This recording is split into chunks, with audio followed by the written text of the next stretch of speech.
Hello everyone, I am Dr. Neha Sharma, Assistant Professor at the School of Legal Studies, KR Mangalam University. Welcome to today's lecture on the Constitution of India, a blueprint for a nation. In this lecture, we are going to explore the very foundation of our country, the document that defines how India is governed, what rights we enjoy, and how power is structured. Let's begin with a simple but fundamental question. What exactly is a constitution? So constitution is the supreme law of the land. It is not just another legal document. It is the foundation on which the entire legal and political system of a country is built. It performs three key functions. First, it acts as a fundamental law, meaning all other laws in the country must conform to it. Second, it provides the framework of power. It defines the structure and functioning of the legislative, executive, as well as the judiciary. And third, it serves as the guardian of rights, ensuring that every citizen enjoys certain basic freedoms and protections. India's constitution was adopted on 26th November 1949 and it came into force on 26th of January 1950, a day we all celebrate as a Republic Day. The preamble, the soul of the constitution. Now let's move to one of the most important part of the constitution, the preamble. As Dr. B.R. Ambedkar beautifully said, the constitution is not a mere lawyer's document, it is a vehicle of life.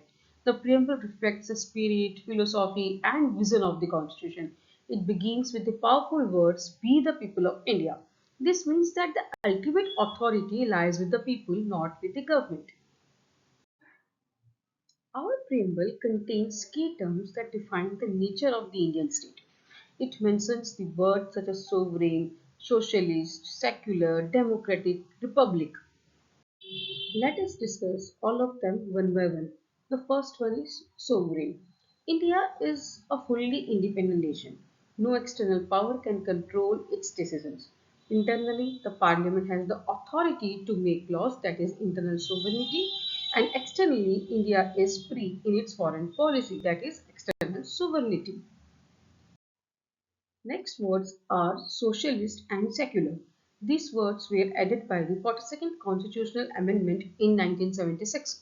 This words socialist means India aims to reduce economic inequalities while maintaining democratic value, whereas secular means the state has no official religion and it treats all religions equally.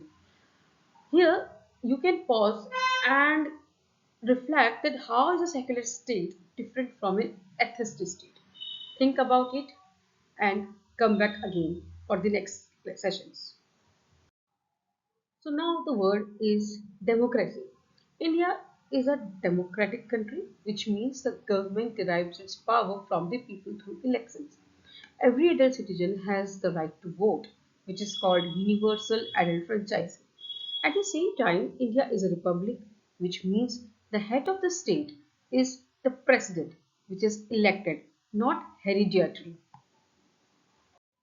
Next, these four words are the moral backbone of our constitution, that is justice, liberty, equality, and fraternity.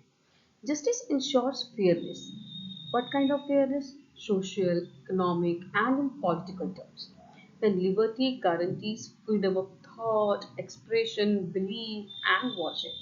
Whereas equality ensures equal status and opportunities for all. And fraternity promotes unity and a sense of brotherhood among citizens. So before moving forward in our next slide, pause and ask yourself, which of these values do you think is the most important and why? And you will find that there is no single correct answer here. Each value plays a crucial role in maintaining the balance of our democracy.